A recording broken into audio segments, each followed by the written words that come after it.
Halo teman-teman, kembali lagi di Rumah Film. Di video kali ini saya akan menceritakan alur cerita dari film The Invisible Boy Second Generation. Film ini telah dirilis pada tahun 2018 yang dimana ini adalah seri kedua dari film The Invisible Boy.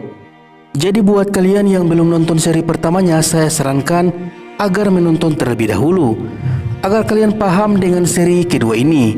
Linknya saya taruh di deskripsi. Seri kedua ini akan membahas tentang saudara kembarnya Mickey dan juga ibu Mickey yang ternyata masih selamat saat ditembak oleh penembak jitu. Seperti apakah kisahnya? Mari kita masuk ke ceritanya.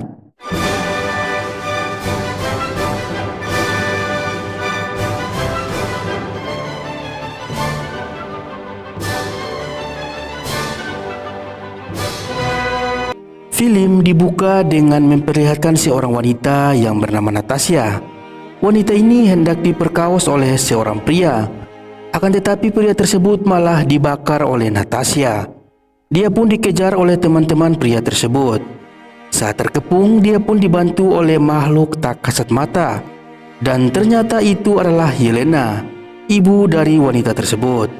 Itu artinya Natasha adalah saudara kandung dari Mickey. Scene kemudian berpindah pada Mickey yang dimana ia sedang bersedih atas kematian ibu angkatnya yang bernama Giovanna akibat kecelakaan mobil beberapa waktu yang lalu. Sebelum kecelakaan terjadi, Giovanna sempat menelpon dengan Mickey. Terlihat juga mereka sedang bertengkar karena hal sepele. Hal itulah yang membuat Mickey sangat merasa bersalah sampai-sampai membuat dia depresi. Dia selalu berkonsultasi dengan dokter psikolog. Di sini sang dokter menyarankan agar Mickey mencari seorang yang disayanginya agar tidak membuatnya stres berkepanjangan. Kemudian Mickey pun mencari Stella di sebuah kafe. Saat menemukannya, ternyata Stella sedang berkencan dengan Brando.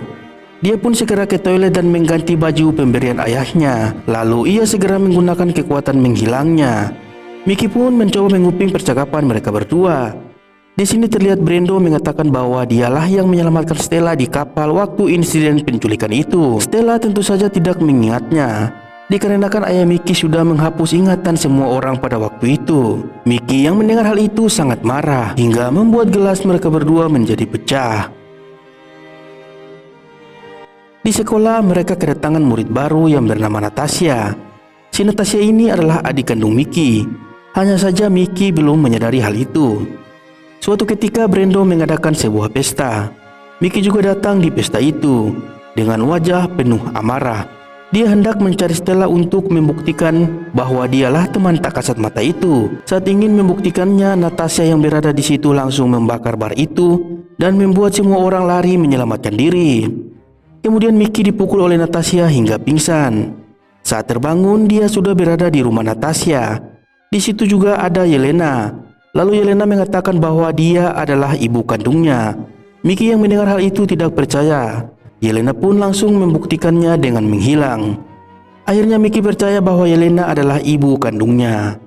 Scene berpindah ke orang-orang yang menggunakan kekuatannya untuk mencuri. Dan ada seseorang misterius yang menculik mereka. Siapakah orang misterius itu? Nanti kalian akan tahu sendiri. Scene berpindah ke Yelena yang menjelaskan pada Mickey bahwa ia membutuhkan transfusi darah agar membuat dirinya kembali sehat. Yelena jatuh sakit karena efek dari kekuatannya. Selama sakit, ia dirawat oleh Dr. K. Yelena juga berkata pada Mickey bahwa ayahnya telah diculik oleh seseorang yang dimana orang itu adalah Igor Zafarov, yaitu seorang presiden. Yelena pun menyuruh Mickey agar menculik Igor agar bisa dibarter dengan orang-orang yang ia culik, termasuk ayah mereka, yaitu Andre. Yelena lalu menyuruh Mickey menyusup ke kantor polisi untuk mengambil data jalur menuju pipa gas yang aman. Dan hal itu terlalu easy buat Mickey.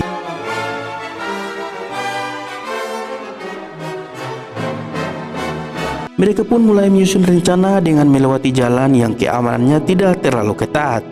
Suatu malam saat Mickey dan Natasha sedang jalan-jalan bersama, Natasha terlihat sangat tertarik dengan sebuah kalung yang ada di suatu toko perhiasan. Mendengar hal itu, Mickey langsung mengambil kalung itu dengan mudahnya. Dan ternyata kalung itu bukan untuk Natasha, melainkan ibu mereka. Yelena pun sangat senang dan berkata tidak akan melepaskan kalung tersebut. Suatu ketika Yelena teringat dengan masa lalunya bersama Andre saat berusaha melarikan diri dari kejaran militer, yang dimana Yelena berhasil tertembak namun dia masih selamat dan dibawa ke suatu tempat oleh militer tersebut. Jadi mereka yang memiliki kekuatan tidak akan dibunuh karena itu adalah aset yang sangat berharga. Awalnya orang yang berada di tempat tahanan itu hidup dengan normal, namun semua berubah saat Igor datang ke tempat itu. Igor berkata kepada mereka bahwa dia akan menanggung semua biaya kebutuhan mereka. Saat itu juga tempat itu berubah seperti neraka. Igor memaksa mereka semua mengeluarkan kekuatannya hingga batas maksimal. Salah satu dari mereka tidak berhasil melakukannya dan hal itu membuatnya tewas seketika. Dr. K yang melihat hal itu mengatakan pada Igor bahwa itu terlalu berlebihan. Akan tetapi Igor tidak memperdulikannya. Yelena yang muak dengan semua itu mengajak mereka untuk memberontak dan akhirnya pemberontakan terjadi.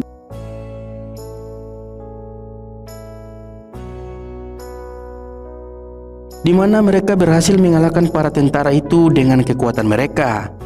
Tapi mereka tidak berhasil membunuh Igor, yang dimana ia berhasil kabur menggunakan helikopter. Orang-orang di sana pun sangat senang karena sudah terbebas dari Igor. Tapi tidak dengan Yelena. Ia menyesal karena gagal membunuh Igor dan berjanji akan balas dendam suatu hari nanti. Tibalah saatnya peresmian pipa gas. Natasha menyuruh Mickey agar mengatakan kata perpisahan kepada orang yang ia cintai. Saat hendak bertemu Stella, dia melihat dua orang misterius yang menggunakan kemampuan mereka untuk mencuri. Mickey yang penasaran kemudian mengikuti mereka berdua dengan kekuatan menghilangnya. Dan ternyata kedua orang itu masuk ke dalam rumah ibu Mickey. Mickey lalu masuk ke dalam dan mendapati mereka sedang meeting bersama ibunya, yang dimana mereka membahas tentang cara menghancurkan pipa gas yang akan diresmikan presiden. Sedikit info, jika pipa gas itu berhasil diledakkan, maka akan banyak sekali memakan korban jiwa. Mickey lalu tidak setuju dengan misi dari ibunya itu. Ia kemudian memberitahukan kepada Natasha agar menghentikan rencana busuk itu. Akan tetapi Natasha malah memanggil ibunya. Alhasil Mickey tertangkap dan dikurung. Mickey lalu mencoba menyadarkan ibunya bahwa rencana itu akan memakan korban jiwa. Akan tetapi Yelena tetap ngotot untuk melanjutkan misi itu. Yelena juga berterima kasih kepada Mickey dan Natasha, yang dimana jika kedua DNA mereka disatukan, hal itu akan membuat Yelena pulih kembali. Yelena lalu berendam di suatu cairan yang telah dicampur DNA Mickey dan Natasha. Kemudian pria botak menggunakan kekuatan ilusi optiknya untuk membuat Mickey tak sadarkan diri. Keesokan harinya, Yelena dan pasukannya mulai berdatangan ke TKP. Saat Mickey tersadar, dia mendengar suara ayahnya dari balik ruangan. Ternyata ayahnya juga ditahan oleh ibunya karena ia tidak mau membantu mereka dalam misi tersebut. Dan tidak hanya dirinya saja, ternyata ada banyak orang yang diculik. Jadi sudah jelas orang misterius di awal film adalah ibu Mickey. Ayah Mickey yang bisa membaca pikiran seseorang. Dia mengetahui fakta yang sangat tragis, yang dimana ibu angkat dari Mickey ternyata bukan meninggal karena kecelakaan, melainkan ia dibunuh oleh Yelena. Mendengar hal itu, Mickey sangat marah dan membuat tembok yang ada di sana hancur seketika. Mereka berdua pun pergi menyusul Yelena dan kawan-kawannya. Saat sampai, Andre dihajar habis-habisan oleh rekan Yelena. Mereka lalu menyalurkan zat kimia ke pipa gas agar bisa diledakkan. Mickey lalu menampakkan dirinya dan mengeluarkan kekuatan maksimalnya. Tapi salah satu dari mereka mengancam Mickey bahwa dia akan menjatuhkan mobil itu jika Mickey terus melawan, yang dimana di dalamnya ada Stella dan teman-temannya. Mickey lalu menyerang wanita itu dan langsung menahan mobil itu dengan kekuatannya.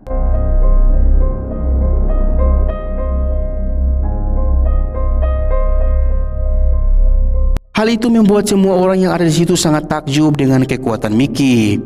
Sedikit info, ternyata Mickey ini mempunyai kekuatan yang sangat banyak. Hanya saja dia belum mengetahuinya. Yelena kemudian menyuruh Natasha untuk membakar cairan tersebut. Mickey yang menahannya sempat terlibat baku hantam dengan adik kandungnya sendiri. Dan tiba-tiba Mickey telah menyadarkan Natasha dengan cara mengontrol pikirannya, yang dimana Giovanna ibu angkatnya telah dibunuh oleh Yelena. Akhirnya Natasha mengurungkan niatnya untuk membakar cairan tersebut. Yelena yang kesal akhirnya melakukannya sendiri. Saat itu juga Andre tersadar dari pingsannya dan langsung menghalangi Yelena. Tiba-tiba saja mereka berdua terjatuh dan tertusuk dengan benda tajam dan membuat mereka berdua tewas seketika. Teman-teman Yelanda pun pergi meninggalkan tempat itu. Stella yang keluar dari mobil lalu mengatakan, "Oh, jadi selama ini makhluk tak kasat mata itu adalah kamu." Lalu Mickey meminta Stella merahasiakan hal tersebut kepada publik. Kemudian Mickey memeluk Natasha yang sekarang menjadi satu-satunya anggota keluarganya. Scene berpindah ke Mickey dan Natasha yang sedang pergi dengan menaiki bis. Mickey lalu mengerjai bocil yang terus menatapnya dengan kekuatannya yaitu menghilang. Alhasil bocil itu sangat kaget dan takjub lalu tersenyum kepada Mickey. Dan film pun selesai. Oke teman-teman, jadi itulah seri kedua dari The Invisible Boy. Semoga terhibur ya, dan Mimin rasa semua cukup jelas, jadi tidak perlu dijelaskan lagi. Sampai jumpa.